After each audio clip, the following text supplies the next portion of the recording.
আচ্ছা, ভাবুন তো, ভারতের এমন একটা জায়গার কথা একেবারে শেষ প্রান্তে, হিমালয়ের কোলে, ভুটান আর তিব্বতের ঠিক মাঝখানে লুকিয়ে আছে। চলুন আজ সেই অনাবিষ্কৃত গ্রামের অলিগলিতে একটা বিশ্লেষণমূলক সফরে যাওয়া যাক। এই যে কথাটা শুনলেন, এর মানেটা কিন্তু খুব গভীর। আজকের এই ব্যস্ত দুনিয়ায় আমরা যা হারিয়ে ফেলেছি, হয়তো সেখানকার জীবনযাত্রায়, সেখানকার সংস্কৃতিতে সেই জিনিসটাই খুঁজে পাওয়া যাবে। জায়গাটার নাম জেমিথাং, রয়েছে পাংচেন উপত্যকায়, প্রায় ৭,০০০ ফুট উঁচুতে। আর জানেন এই পাংচেন শব্দটার মানে কি? এর মানে হলো পাপমুক্ত একটা জায়গা। ইন্টারেস্টিং, তাই না? তো জায়গাটা ঠিক কোথায়? এটা অরুণাচল প্রদেশে, ভুটান আর তিব্বত বর্ডারের একদম কাছে, প্রায় ৭,০০০ ফুট উঁচুতে। আর পাশ দিয়ে বয়ে গেছে নিয়ামজাংচু নদী, যেটা সোজা তিব্বত থেকে আসছে। মানে বলতে পারেন, এই বর্ডারে এটাই ভারতের প্রথম আবার শেষ গ্রামও বটে। ভূগোল তো বোঝা গেল, কিন্তু এখানকার মানুষজন কিভাবে থাকে, তাদের জীবনযাত্রা কেমন?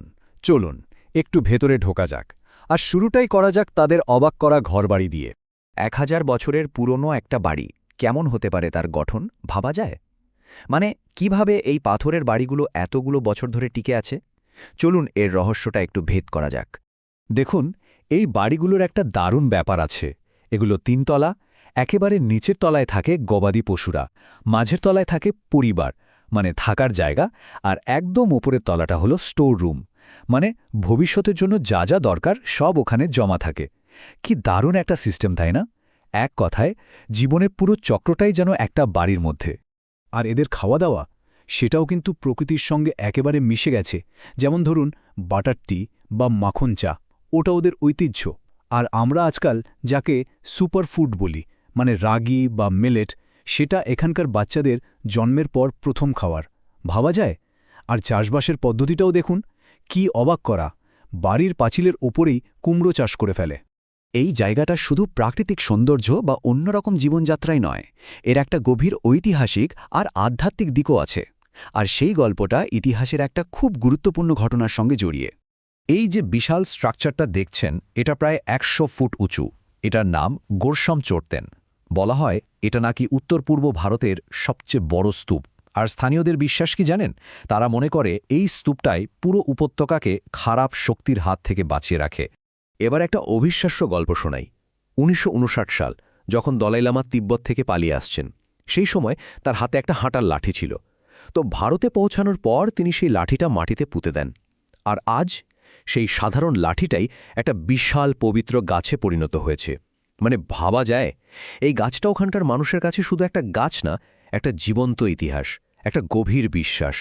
আর এই পবিত্র গাছটা ঠিক কোথায় আছে জানেন? এমন একটা জায়গায় যেটা লাইন অফ অ্যাকচুয়াল কন্ট্রোল বা LAC এর একদম কাছে। এতটাই কাছে যে ওখান থেকে চীনের পোস্টগুলো স্পষ্ট দেখা যায়। সাধারণ মানুষের কিন্তু এর পরে আর যাওয়ার অনুমতি নেই। মানে জায়গাটার গুরুত্ব যে কতটা, সেটা নিশ্চয়ই বোঝা যাচ্ছে। আচ্ছা, চলুন এবার আরও একটু উঁচুতে যাওয়া যাক।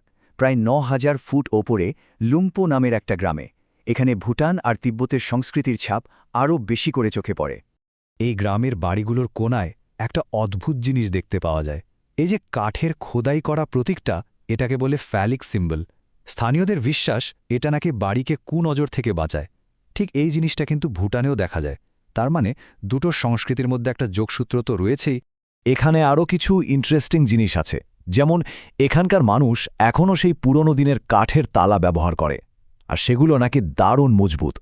আর দেখুন, পাহাড়ের ওপর গুরু রিংপোচের একটা বিশাল মূর্তি রয়েছে, যেটা সোজা তিব্বতের দিকে মুখ করে আছে। কেন? সেটার পেছনেও হয়তো কোনো গল্প আছে। তো এতক্ষণ আমরা যা দেখলাম, শুনলাম, এবার একটু ভাবার সময়।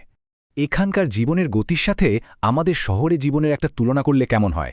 দেখা যাক আমরা আসলে কোন ছন্দে বাঁচি। আচ্ছা, শেষ কবে রাতের আকাশে ছায়াপথ বা মিল্কি ওয়ে খালি চোখে দেখেছেন? হয়তো মনেও নেই। কিন্তু জেমিথাংয়ের মতো জায়গায়, যেখানে কোনো লাইট পলিউশন নেই, সেখানে আকাশটা ঠিক এমনই দেখায়। লাখ লাখ তারা, স্পষ্ট ছায়াপথ, যেন এক অন্য দুনিয়া। কিংবা ধরুন পাশের সাঙ্গতি ভ্যালির কথা। সেখানে একটাই শব্দ, আর সেটা হলো মাঠে চড়ে বেড়ানো ভেড়ার গলার ঘণ্টার আওয়াজ। ভাবুন তো একবার, শহুরে কোলাহলের বদলে শুধু এই টুংটাং শব্দ। শান্তি হয়তো একেই বলে। তাহলে পার্থক্যটা কোথায়? একদিকে আমাদের শহরী জীবন, যেখানে আরও বেশি সুযোগ সুবিধা, আরও বেশি পাওয়ার জন্য একটা অবিরাম দৌড় চলছে। আর অন্যদিকে জেমিথাংয়ের জীবন, যেখানে মানুষ বাঁচতে ভুলে যায় না। সবশেষে একটাই প্রশ্ন মনে আসে, তাই না? যে জীবনের পেছনে আমরা ছুটছি, সেই জীবনে যদি শান্তিটাই না থাকে, তাহলে সেই জীবনের আসল মূল্যটা কি? প্রশ্নটা কিন্তু ভাবার মতো।